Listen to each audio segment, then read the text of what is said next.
station. Any unattended articles are likely to be removed without warning. This is the Hour of History Cities podcast with your host, Stephen Bauman. The Hour of History Cities podcast, as well as other Hour of History podcasts, can be streamed and downloaded at hourofhistory.com, iTunes, Google Music, our YouTube channel, and TuneIn. Be sure to also check out our Hour of History blog at hourofhistory.com/blog. And now we begin the Hour of History Cities podcast with your host, Stephen Bauman. Hello, and welcome to Hour of History Cities podcast. This is the final episode for Calcutta. I've really enjoyed doing this series, and it's hard for me to come to a point where I only have 2 items left on a city with such an incredible and amazing history as Calcutta. I took us through the emergence of this city that has a relatively new beginning, a relatively early emergence on the world, late emergence on the world scale, and we went through this sort of fishing village to British imperial town to one of the most important cities in the British Empire, then to the turn of the 20th century where it was beginning to become an important center for nationalism, for Indian nationalism, all the way up through the continued development of the city as a place of Indian identity and a place where Indian nationalist movements, artistic, musical, through film, continued to rise up, despite British efforts to partition it. I talked about how World War II saw some of the most influential Indians, Tagore, Bose, Gandhi, all in the city of Calcutta. The British moved the capital away from Calcutta to take some of this nationalistic energy away from the city. In 1911, an Indian squad beats a British team at football, at soccer. They play barefooted, and Mohan Bagan beats a regiment of British soldiers, and Calcutta just becomes too important and too much of a challenge for the British Empire. So they try to cut it up. They move the capital away, but Calcutta never loses its ability to produce incredible people and incredible things. So for my final 2 items, for my final 2 things to think about in this last episode of the Calcutta City in History series is Marxism and modernity. So we ended with independence. In 1947, Calcutta becomes part of this new state of West Bengal, part of India. Calcutta is the capital of West Bengal. Once again, Bengal is partitioned, and with that becomes this enormous mass migration where many Hindus from East Bengal move to West Bengal and India, and those in West Bengal who were Muslims moved to the new Islamic state of Pakistan. So before it's Bangladesh, right, it's actually East Pakistan. And so an enormous displacement, human mass migration happens in 1947. And this is just years after the enormous famine that I talked about. Now, a lot happens from the time of independence, and Calcutta sort of earns this reputation, this global reputation that we see now with these dark streets and, the sort of image of the beggar.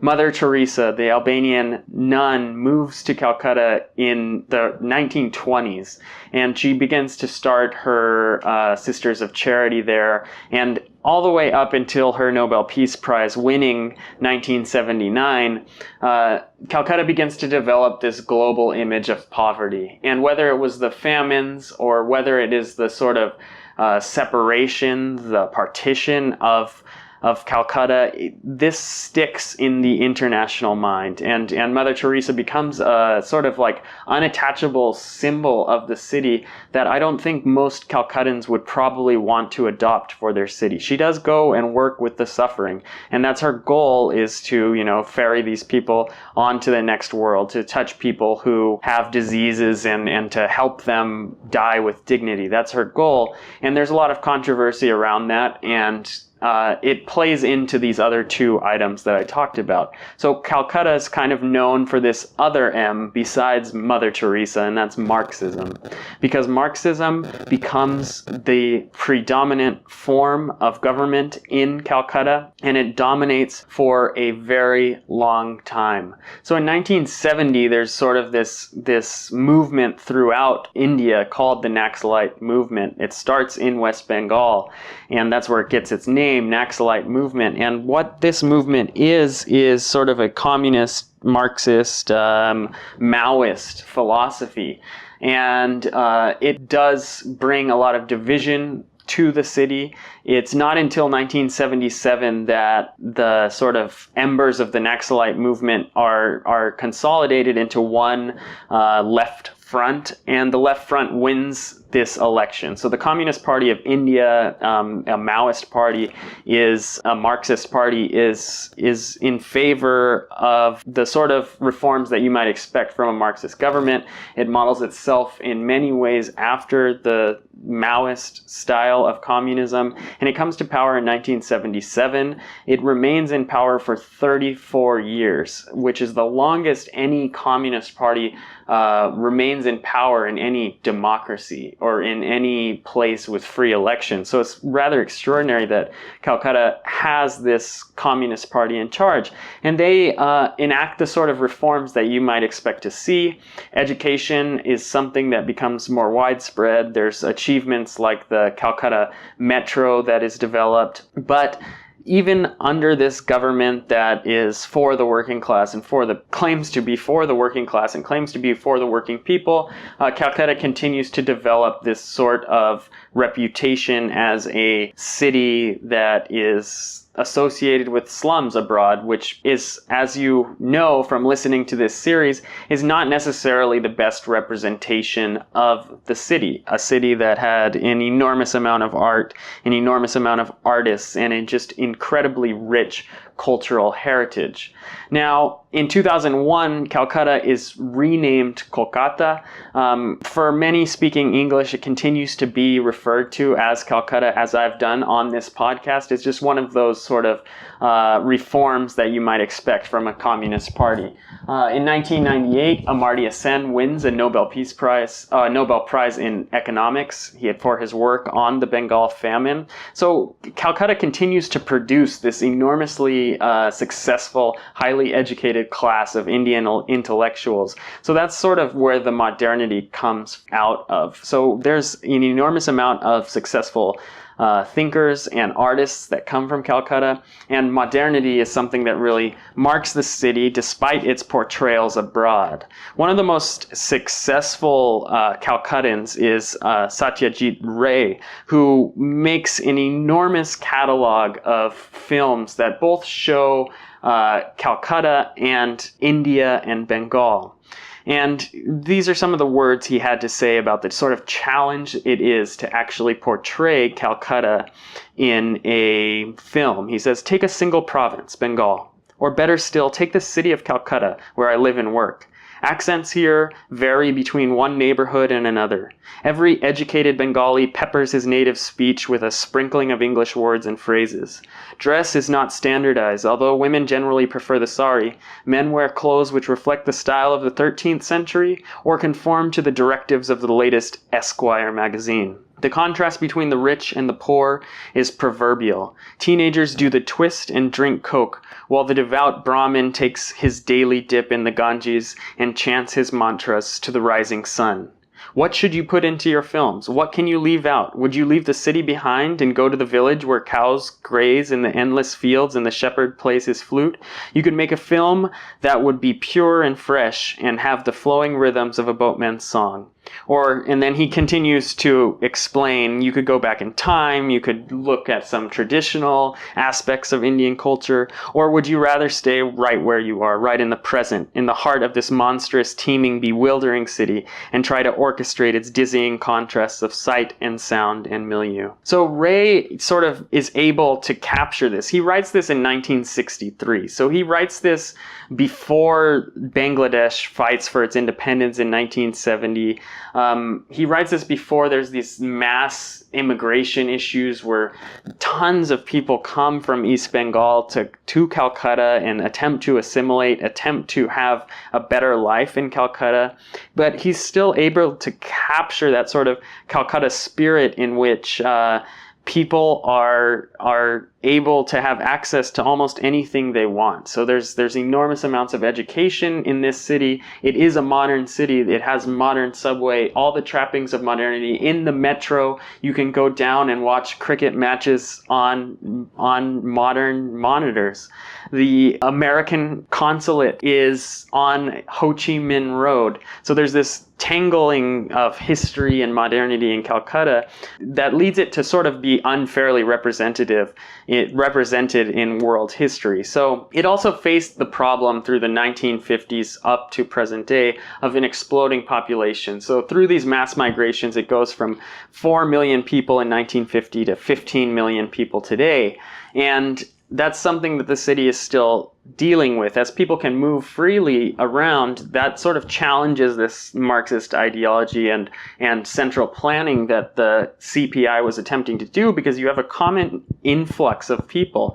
And in 2011, the Left Front loses the elections, and a coalition with the Indian National Congress is actually elected into power. And so continuous efforts are being enacted to make Calcutta more modern, and it always is coming up against history. So one of the issues that was recently a thing in Calcutta was the rickshaw, so a human-pulled cart. Is that a legacy of colonialism, or is that something that should still be around in a city that's been ruled by allegedly government fighting for equality for the last 34 years?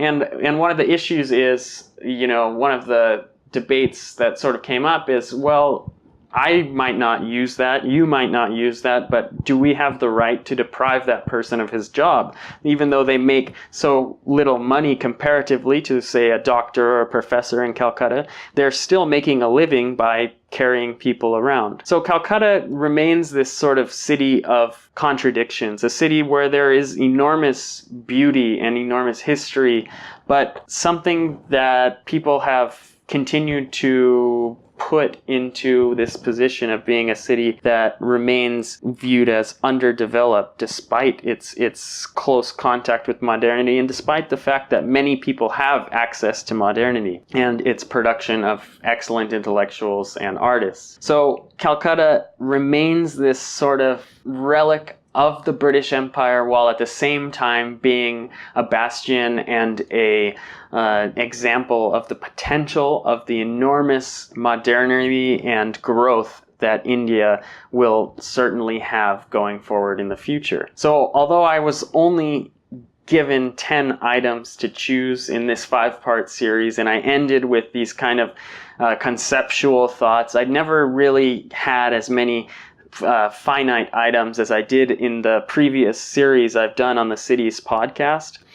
I've learned an enormous amount about a city that people tend to put in one box. A lot of people will think Calcutta and just say, oh, Mother Teresa. Oh yeah, there's slums in Calcutta and there's a lot of things like that. But hopefully in listening to this podcast, you've seen that Calcutta was not always like that, and that's really a poor representation of the city. While Mother Teresa did exist and the Sisters of Charity got its start in the slums of Calcutta, it also had an enormously rich history with artists like Rabindranath Tagore and Satyajit Ray. It had Nobel winners like Amartya Sen in economics, and it was able to have a relatively peaceful, there were certainly uprisings and death, but a relatively peaceful democratic transition between Marxism and different ideologies, which is something that most of the world can't say. How many cities in the world can say they have an American consulate on a road named for Ho Chi Minh? Not many. So while Calcutta remains a little confusing and it remains, a little challenging to picture, challenging to put in a box, it's important to continue to develop a nuanced look at this city and to try to understand how cities are not just imperial cities or modern cities or ancient cities or new cities, but cities have people, and people bring in sort of different perspectives from all over. And Calcutta is certainly a diverse city that continues to bring and point towards different directions. So once again, thanks for listening to the Cities podcast. It's been a joy to do Calcutta, and I'm looking forward to looking at other cities around the world, some that might not have to face the sort of initial prejudices that Calcutta does. And once again, this is your host, Stephen Bauman, and this is the Hour of History Cities podcast. Thanks for listening.